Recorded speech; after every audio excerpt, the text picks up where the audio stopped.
Namam karar olsun yarın elində. Allama bu dünyanın malı sərvətinə, dövlətinə ha. Mənəm onun intizarı, de gəlsin intizarın çəkirəm. Nə vada allanar. Namam karar oldun yarın elində. Sən Allahın, sən tarı, de gəlsin. Allanmasın bu dünyanın malı sərvətinə. Mənəm onun intizarı, de gəlsin.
Aman de gelsin.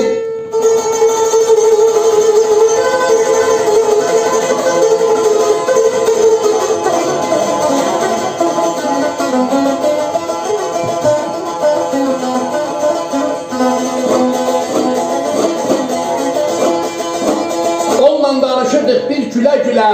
Yar-yardan ayrılsa olar zilzilə. Gedər olsan söylə şeydə bülbülə. Amma gülü tapşırırlar xarə de gəlsin.